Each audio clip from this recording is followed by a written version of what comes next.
Bonjour à tous, je suis content de vous retrouver aujourd'hui pour cette nouvelle interview, ce nouveau témoignage des gens qui investissent, des gens qui passent à l'action. Aujourd'hui, j'ai l'honneur de recevoir Xavier du blog Business in Man Religion. Xavier, bonjour. Bonjour Gwen, ça va? Ouais, content de t'accueillir aujourd'hui, content de te recevoir pour ton témoignage. Merci à toi en tout cas. Donc Xavier, parle-nous un peu de toi, d'où tu viens, quel âge as-tu, que fais-tu dans la vie?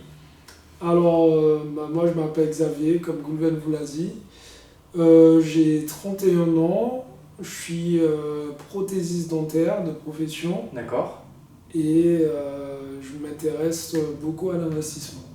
D'accord, donc prothésiste dentaire, donc rien à voir avec l'immobilier. Donc Non, l'immobilier, c'est vraiment une passion à côté de ta profession. Exactement. Et pourquoi l'immobilier? Comment? Ce que j'aime bien savoir, et internautes aussi se posent beaucoup cette question, parce que moi je me la pose beaucoup, c'est l'immobilier. Voilà, comment l'immobilier est arrivé dans ta vie? Comment cette passion est venue frapper à ta porte?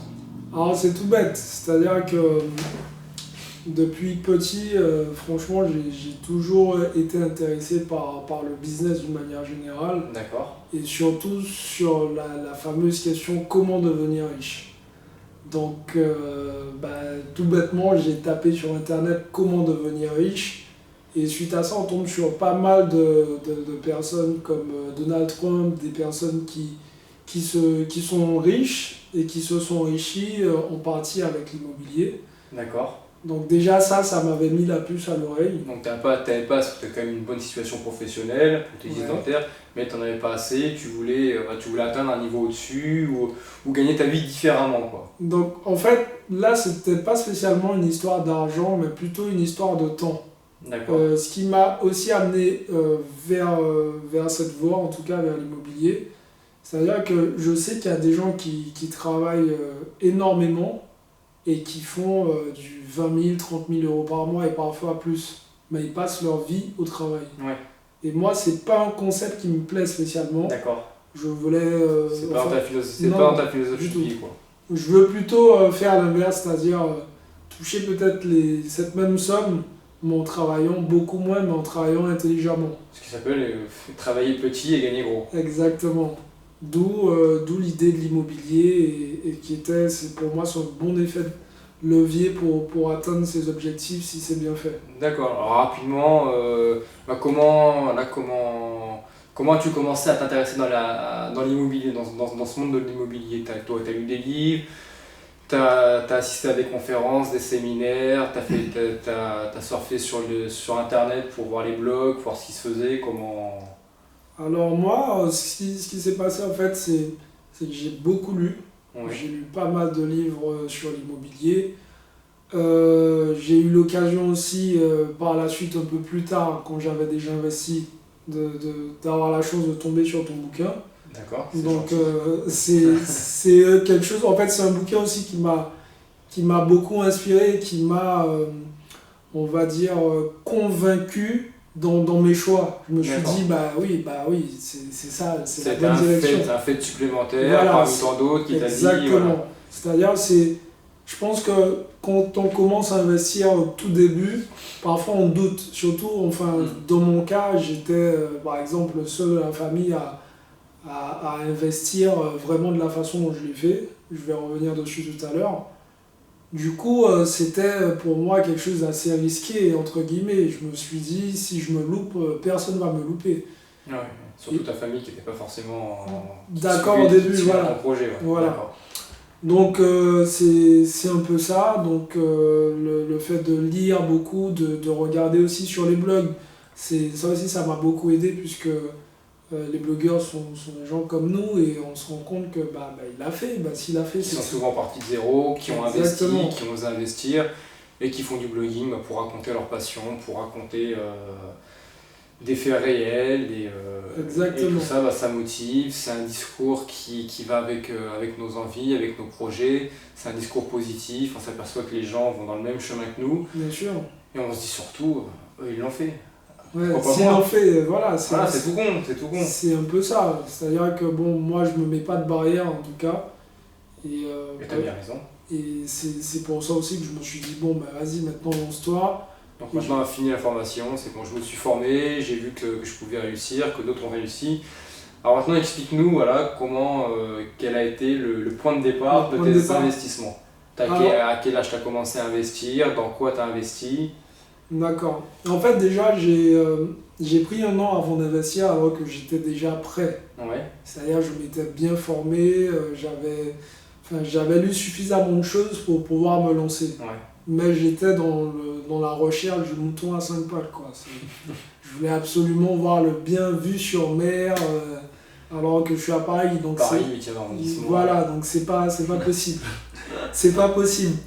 Donc, c'est un peu ça. Après, je me suis mis face à la réalité et je suis tombé directement sur un bien. C'était très vite à partir de là au moment où j'ai pris conscience du fait que mon niveau d'exigence ne correspondait pas avec ce que le marché proposait. D'accord. J'ai trouvé un bien directement et c'était à la base d'une place de parking. Donc j'ai commencé avec une petite place de parking. 28 ans, place de parking, voilà. Que tu as toujours actuellement. Que j'ai toujours actuellement, que j'ai mis en location depuis un bon moment. Ça se loue facilement, tu as beaucoup de turnover, comment ça se passe pour ceux qui s'intéressent aux places de parking? Ouais, alors les places de parking, ça se loue très facilement et ce qui m'a permis de me lancer un peu dedans, c'est-à-dire que c'est pas trop cher et c'est surtout que en réalité, à moins de 10 000 euros, on trouve facilement. On peut trouver des places à moins de 10 000 euros, tout dépend d'où, mais c'est largement faisable. Et en région parisienne? En région parisienne, oui, c'est possible. Et ça se loue facilement, quoi. Il y a peu de risques. Si l'investissement il est bien fait, il y a peu de risques. C'est-à-dire que vous avez un locataire qui ne paye pas, vous venez un jour et vous garez à sa place. Et bon, le mec il a compris que. Voilà une astuce, un canal payé pour les parkings. Voilà. Tu as eu un peu du turnover, non? Ça fait mal. Oui, chaque année par contre, j'ai remarqué que mes locataires ils sont environ un an. D'accord. Et chaque fin d'année, il y a quelqu'un d'autre qui se déplace. D'accord. Donc, j'ai un effort à faire de check-in, check-out sur une année, il y a pire comme histoire. Ouais, une journée de travail, ouais, une demi-journée de travail. Et encore, c'est plutôt 20 minutes de travail. D'accord. Mais je travaille dur pendant ces 20 minutes. Donc là, 28 ans, donc ça, tu décides de passer à l'action, première place de parking, premier investissement. Et donc satisfait de cet investissement? Satisfait, donc en fait j'étais déjà passé à autre chose. Là je me suis dit bon, on va passer aux choses sérieuses. J'ai décidé d'investir dans un studio. Et à partir de là, les choses sérieuses ont commencé pour moi en tout cas. D'accord, donc studio, t'investis où? Quel prix? Quelle superficie? D'accord, donc j'ai investi en fait à Colombes, donc c'est dans le 92 en région parisienne. D'accord. Et en fait je suis tombé sur un bien qui venait tout juste d'être mis en location, qui venait tout juste d'être mis à la vente. À la vente. Donc du coup je me suis dit bon, il faut que j'aille le voir directement parce qu'à ce prix-là, donc il était à 95 000 euros. Il va vite partir. Il va vite partir. Donc j'ai tout de suite appelé l'agent immobilier qui voulait pas tout de suite se déplacer, qui voulait repousser au lendemain. Je lui ai dit que c'était urgent, que ça faisait longtemps que je cherchais. J'ai fait le chiant, mais c'est ce qui a payé. Et je me suis retrouvé dans le bien. C'était entre guillemets un taudis. Une bauge. Ouais. Il y avait tout à réparer ou tout à créer. Il y avait tout à refaire et tout. Donc je me suis dit bon je crois que j'ai trouvé mon bonheur. Donc l'agent immobilier qui m'a vu de par mon jeune âge, il s'est dit putain j'ai perdu mon temps quoi. Il pensait pas que j'allais acheter. Et je lui ai dit oui c'est bon, pour moi c'est bon, je vais prendre.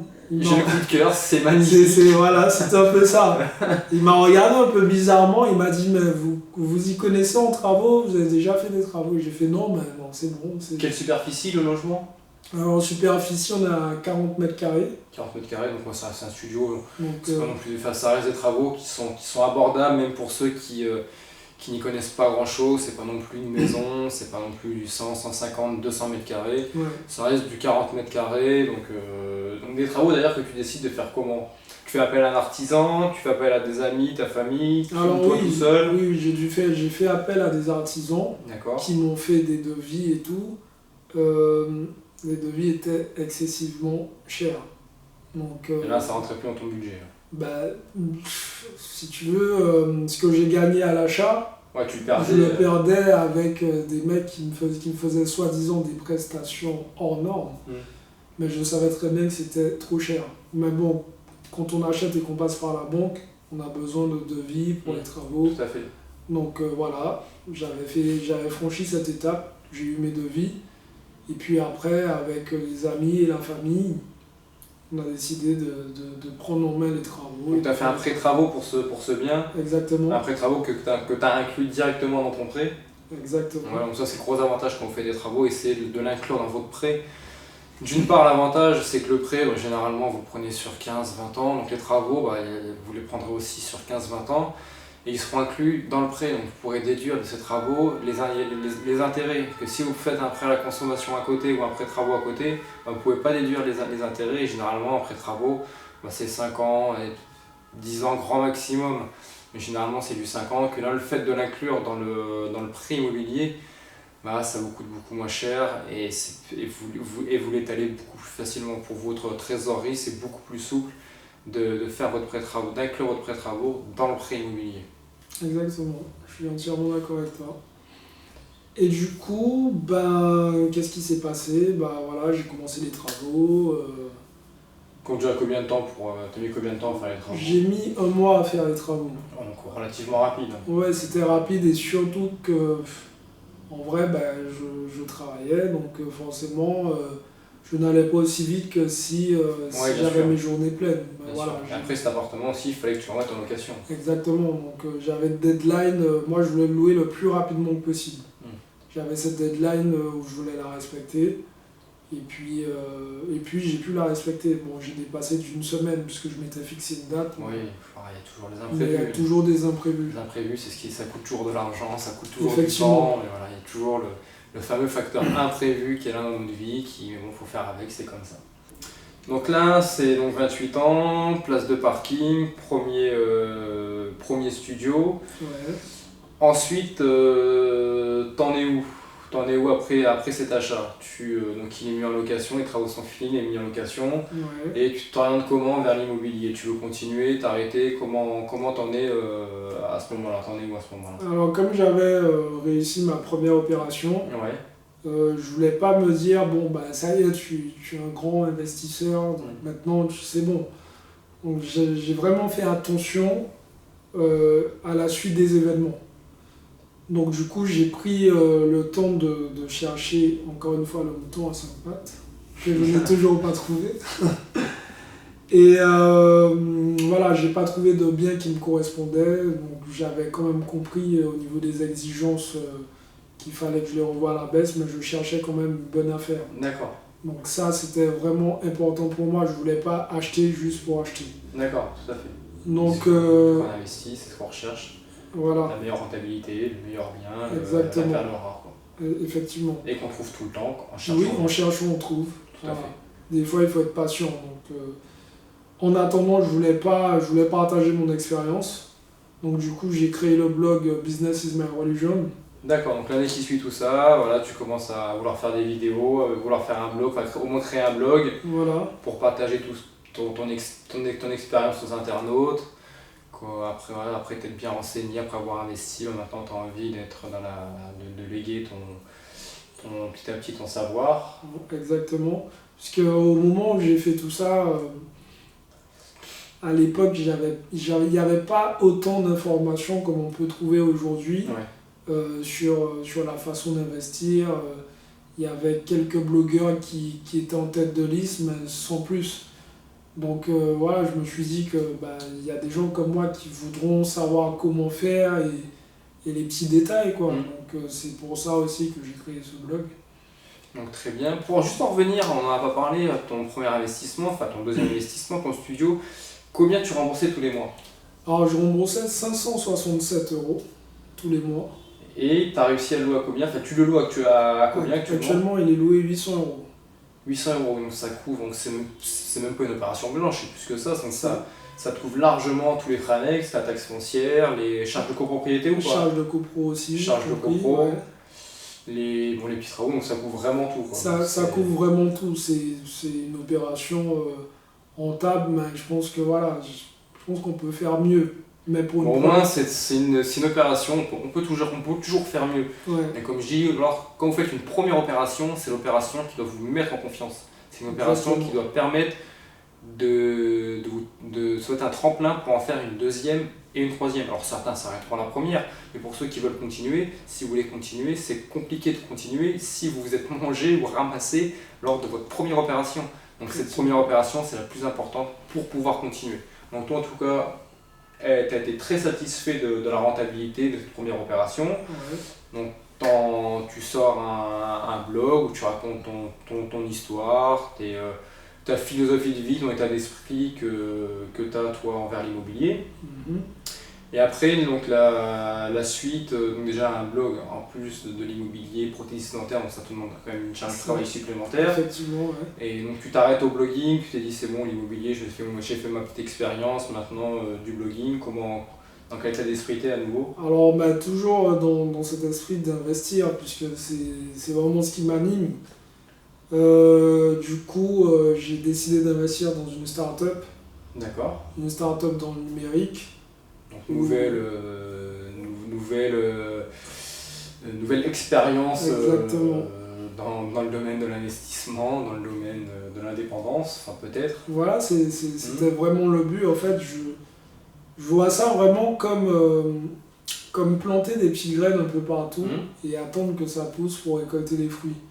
Et l'investissement dans la start-up, pour moi, c'est aussi c'est une façon de voir comme de l'immobilier, mais de notre genre. C'est-à-dire que ça va rapporter, il faut être patient et bien faire les choses. Donc c'est une start-up que je surveillais depuis 3 ans à peu près, donc j'avais suivi son évolution. Et au moment où j'ai intégré le capital, elle faisait déjà un bon chiffre d'affaires. D'accord, et depuis ce chiffre a continué d'augmenter. Il a continué d'augmenter, et là aujourd'hui, ils ont dépassé le million de chiffre d'affaires. Donc un très bon investissement. C'est un très bon investissement dans ce nouvel investissement, dans cette start-up. Quoi. Exactement. Donc, content d'avoir ajouté une nouvelle carte à ton jeu, une nouvelle expérience à ton jeu. Bien sûr. Une nouvelle expérience aussi à véhiculer, à raconter. Que j'ai partagé tout de suite sur le blog, puisque D'accord. À partir du moment où les choses passent, où ça progresse et que ça continue de progresser, on se dit, voilà, j'ai eu raison de le faire, et si je ne l'avais pas fait avant, je me serais dit, j'aurais dû le faire. Ouais, j'aurais dû le faire, mais voilà, donc, toi tu te poses pas cette question, parce que tu l'as fait. Ouais, j'ai foncé, quoi. Donc, Et là maintenant, donc la start-up, donc la place de parking, le studio, la start-up, et maintenant on passe à l'étape supérieure. on passe à l'étape supérieure. J'ai signé... On monte crescendo, quoi, tranquillement, mais sûrement. Ouais, voilà, sûrement. J'ai signé pour un immeuble de rapport. Donc c'est mon tout premier immeuble de rapport. Donc ça y est, en fait, tu viens de sortir de chez le notaire, là, t'as les clés. Exactement, j'ai les clés, c'est bon. Les locataires sont bien installés, ils sont chauds. Alors parle-nous un immeuble. Alors pourquoi un immeuble? Pourquoi t'es pas resté, t'as commencé par une place de parking, studio, pourquoi t'es pas resté dans ce que tu savais faire, on va dire? Le studio ou la petite surface? Non, studio, immeuble. Alors, pour moi, par exemple, quand j'ai commencé entre la place de parking et l'immeuble, c'est le même travail.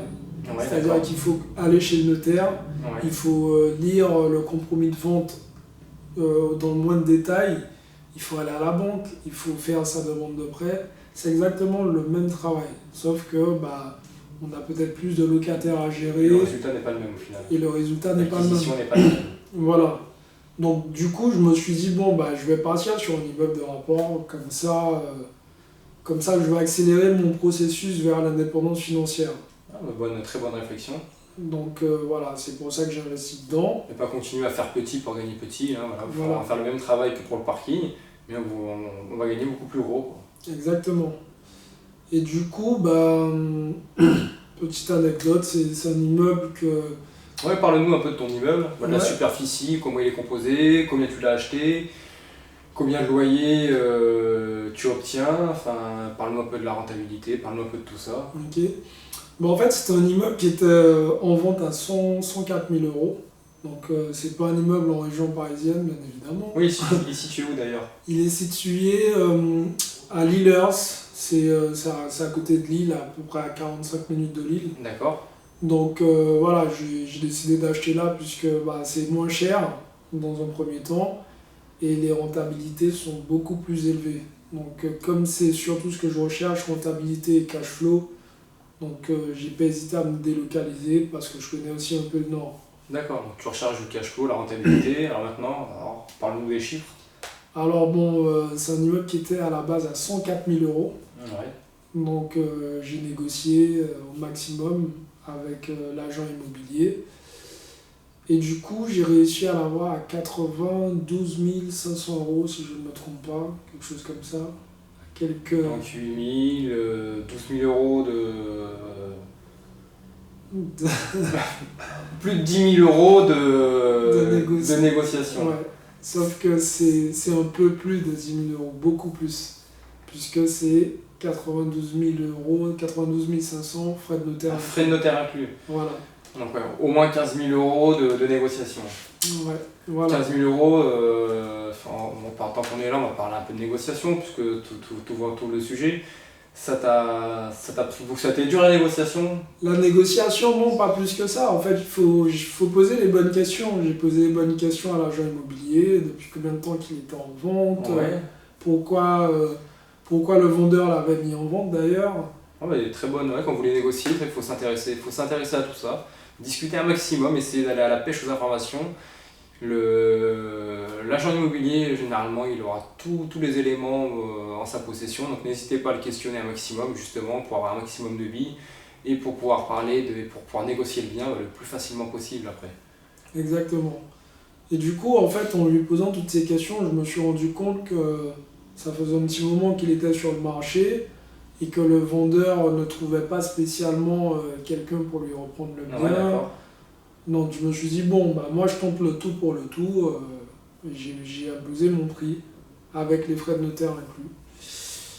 Et, Il a accepté du premier coup? il a accepté non. Il m'a dit non, que c'était la proposition était trop basse. Donc au départ, je crois que j'ai fait une proposition sans les frais de notaire à 82 000 euros. Donc 20 000, plus de 20 000 euros. Ouais. Mais ça t'a rien coûté. Voilà. Bah non, j'ai demandé. Voilà, t'as demandé poliment. Voilà, et il m'a dit non. Donc je suis monté à 85 000 euros. Ah, t'es pas monté bien haut. Ah ben non. Et à 85 000 euros, il a dit bon, c'est bon, il s'en débarrasse. Puisque le premier qui avait fait une proposition avait fait une proposition à 70 000 euros. Et toutes les propositions que les gens faisaient étaient très très en dessous du prix affiché. Donc la tienne, il a trouvé beaucoup plus haute, enfin plus Bien haute. sûr. Donc il s'est peut-être dit aussi, il ne faut pas que je le perde. Voilà. Je n'aurai peut-être pas d'autres des comme lui. Des comme lui, il n'y en aura pas d'autres, et puis c'est un peu comme ça que ça s'est passé. Sauf que je sais que c'est un bien qui a fait peur aux gens qui voulaient investir. Pourquoi? Puisque c'est un bien sur un étage. Donc c'est un bien de 340 mètres carrés. Ouais, très gros potentiel. Oui, il y a pas mal de potentiel. Avec un grand local commercial qui fait à peu près 300 mètres carrés.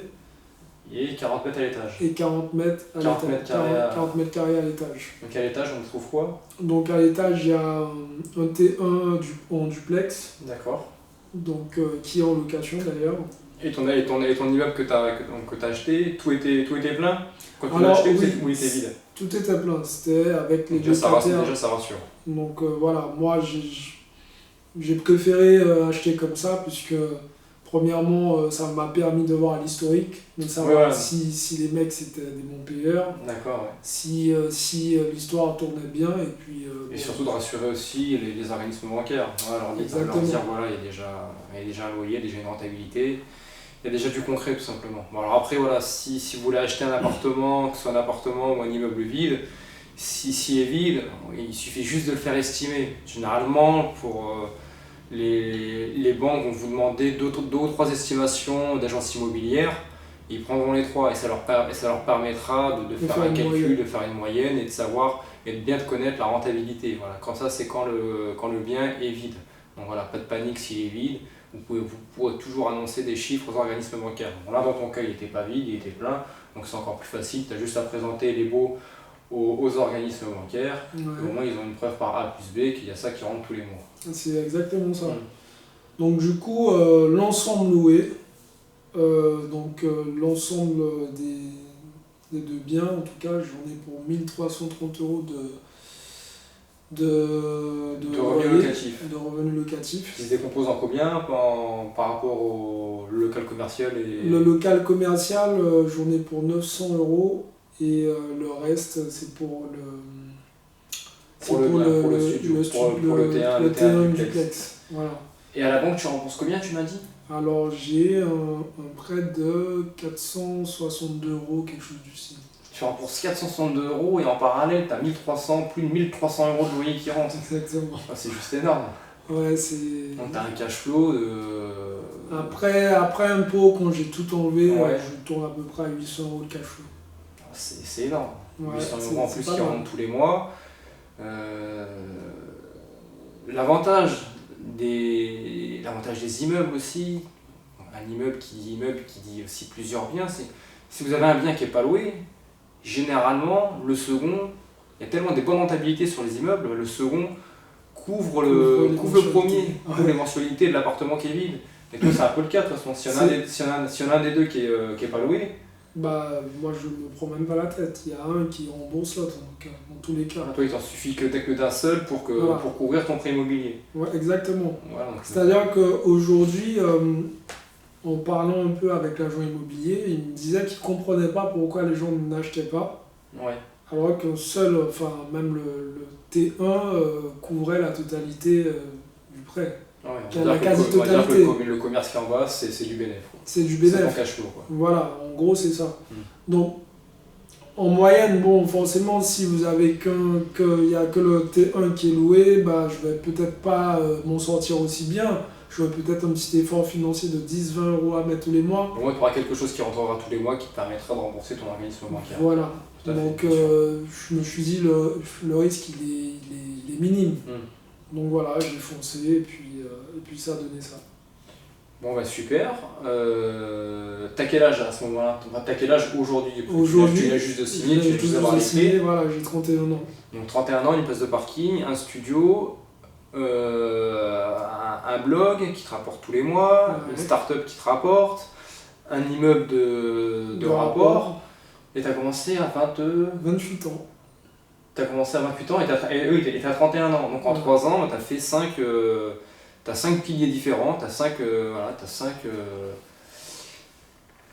cinq biens à toi, 5 bels investissements en Exact. tout juste 3 ans. En 3 ans. Est-ce que ça a été compliqué est-ce que ça t'a demandé énormément de sacrifices par rapport à ta vie privée, par rapport à ta famille, par rapport à tes amis, ces 5 investissements? Est-ce que si c'était à refaire, est-ce que tu le referais? Comment tu analyses le truc maintenant? Alors, franchement, si c'était à refaire, je l'aurais refait, mais plus rapidement. J'aurais pas attendu. Ah, parce qu'entre temps, tu as continué à faire des séminaires, à te Voilà. documenter, tu as Exactement. accumulé de l'expérience. Voilà. Et oui, bien sûr. Donc, non, si c'était à refaire, je l'aurais refait les yeux fermés. Puisque, Ouais, en x10. oui, puisque aujourd'hui, même pour, on va dire, pour la confiance en soi, c'est super important, même son premier bien. C'est-à-dire qu'on sait qu'on peut le faire et après, c'est une suite logique. Ça te responsabilise aussi. Exactement. Et là, la suite maintenant. Ben là, je m'intéresse. Il y a un compromis qui est signé déjà, il y a un futur truc. Il y a un truc en cours là, bon, ben, comme c'est en cours. Fais-nous rêver, vends-nous des trucs, vends-nous quelque chose. J'en parle pas trop Non. pour l'instant, mais comme j'ai prévu de partir aux États-Unis. T'es installé là-bas? Non, pas m'installer. Non. Pas pour l'instant, mais D'accord. peut-être pourquoi pas, ouais, ce serait une bonne idée. Non, j'ai décidé de m'intéresser un peu aux États-Unis, puisque je sais que, par exemple, à Détroit, il y a de très bonnes opportunités dans l'immobilier. Donc je compte me rendre là-bas pour voir si je peux faire éventuellement tâter le terrain et me lancer par la suite. D'accord, donc studio, immeuble et Détroit maintenant. Détroit, oui. C'est la suite logique, c'est sûr. Ouais, mais c'est des beaux objectifs, c'est bien, voilà, Ouais. tu fonces, tu continues. En tout cas, voilà, tous tes premiers biens t'ont permis de... on voit que tu accumules de la confiance en toi. Bien sûr. Et cette confiance, maintenant, tellement que tu en as accumulé, elle va même dépasser les frontières. Bah oui, faut pas avoir peur en fait. Je pense que une fois qu'on a compris comment ça marche, c'est que ça marche comme ça. Donc on fonce, on change pas l'équipe qui gagne. Une fois qu'on a la bonne équipe, on fonce. Donc voilà. Ah, bah super. Pour te remercier, Xavier,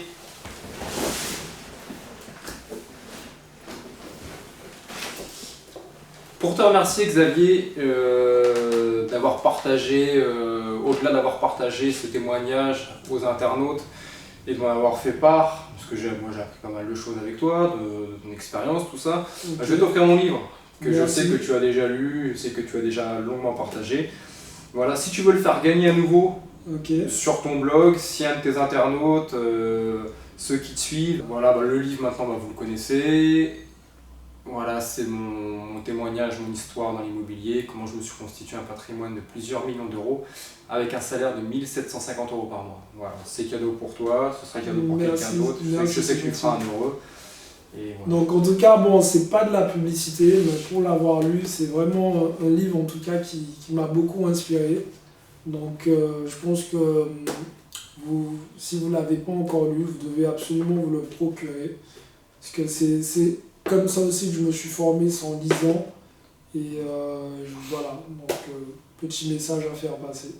Non, c'est gentil à toi. Pas de problème. Xavier, merci en tout cas pour content l'interview. de t'avoir rencontré et d'avoir partagé cette interview avec toi. Je vous dis à bientôt pour une prochaine vidéo. Ciao bye tout bye. le monde. Bye bye.